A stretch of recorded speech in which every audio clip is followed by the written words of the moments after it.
West Point took out just 3 words from its mission statement. And those 3 words are causing a mass panic that the US Army is going woke. Welcome to America Uncovered. I'm Chris Chappell. West Point is, without a doubt, one of the most prestigious military academies in the world. It's known to train the best and brightest to lead the most powerful military in the world.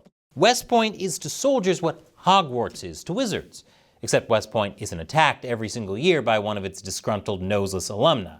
And West Point's motto is duty, honor, country. For a while, that was also part of West Point's mission statement. Until now. And some are freaking out that this is a sign that West Point, and by extension, the US military, has gone woke. Which might sound like a bit of a stretch at first. Duty, honor, country wasn't even always part of the mission statement. The mission statement has been changed 9 times since West Point started publishing it. And duty, honor, country has only been in there for the past 25 years. On top of that, West Point's motto is still duty, honor, country. Amidst all the criticism of going woke, a spokesperson for West Point Academy had to say the change does not have to mean woke politics. And Frank Luntz, a Republican Party strategist, even said West Point is the least woke institution on earth. I don't know, I'm pretty sure the least woke institution on earth is Bill Cosby's Museum of Racial Slurs and Non-Consensual Boob Grabbing. I'd show you a picture of the museum, but we'd get instantly demonetized. But here's the thing. West Point's mission statement change does not exist in isolation. For some time now, even West Point alumni have been warning the academy has gone woke. And there are reasons for the warning.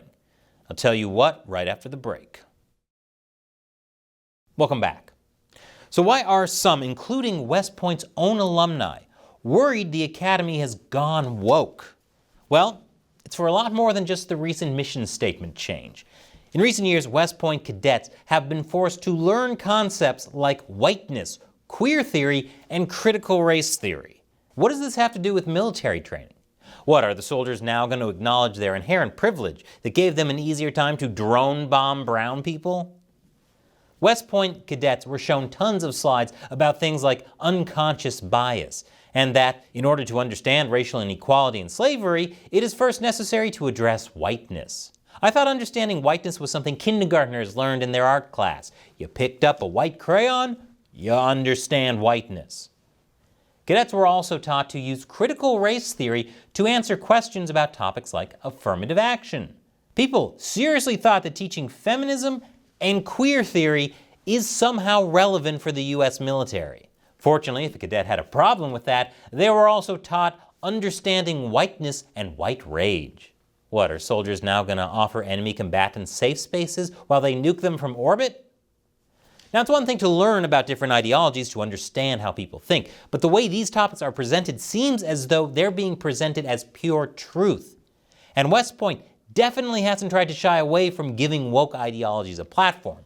It runs DEI programs, like the annual Diversity and Inclusion Leadership Conferences, offers a minor in Diversity and Inclusion Studies, and provides a reading list of woke authors, including Ibram X. Kendi's How to Be Anti-Racist.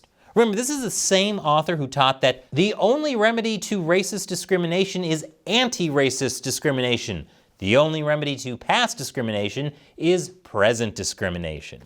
That's like saying the only remedy to a knife wound is a deeper knife wound. Oh, I guess that does have military application. West Point is giving presentations about DEI, and even giving awards for it. They're so obsessed with diversity, equity, and inclusion that they've defended their race-based missions even while the Supreme Court was considering banning it. But this isn't just West Point. There's been a change to the entire US military. Military officials are pushing progressive policies like providing transgender surgeries and designating climate change as a critical national security issue on par with the threat of communist China. Climate change is a major national security threat? Maybe nuking hurricanes isn't such a crazy idea after all. Take that, you windy terrorists. So even if we give West Point the benefit of the doubt that the new mission statement has nothing to do with wokeness, West Point's record seems to be less than clean, which is why critics are concerned about the mission statement change. But so what if West Point is going woke? Does that even matter? More after the break. Welcome back. So it's clear a certain ideology is spreading in West Point, one that's generally called woke. Now, some don't see it as a problem. The think tank Foreign Policy in Focus says we need a woke military. War would definitely be less brutal if each side asked the other for consent before launching missiles.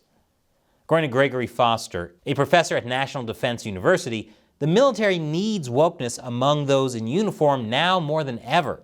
Why does he think this?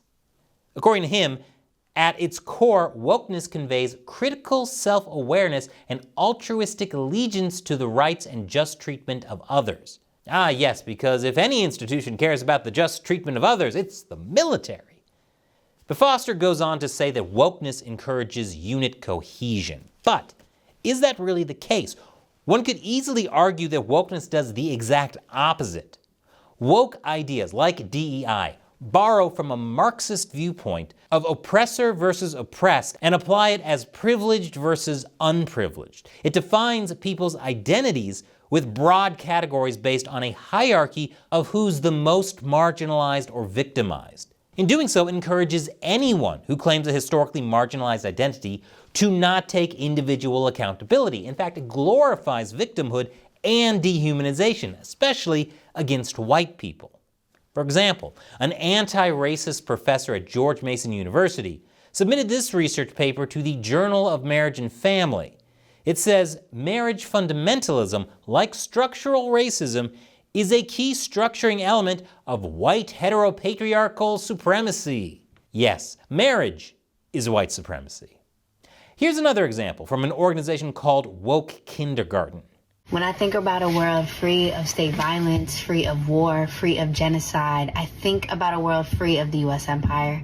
I think about a world free of Israel. I think about a world free of every occupier that's ever existed. Does that sound like an ideology that belongs in the U.S. military?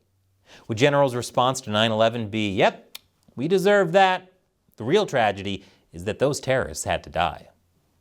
The spread of this Marxist ideology in the entire U.S. military is why veterans are saying they don't want their families to join.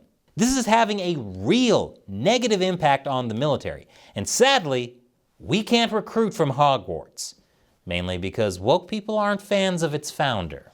So as you can tell, I believe in using humor to expose this ridiculous ideology because the best way to take it down is to laugh at it. I have a lot of thoughts about humor, and if you're interested in hearing them, click on this video from my new show, Deep Thoughts While Gaming. And remember, Google and YouTube is also going woke, so to keep making this show, I need your support on Patreon. Click that orange button, all it takes is $1 an episode, or you could set a monthly limit and just give $1 a month. Every bit helps. Once again, I'm Chris Chappell. Thanks for watching America Uncovered.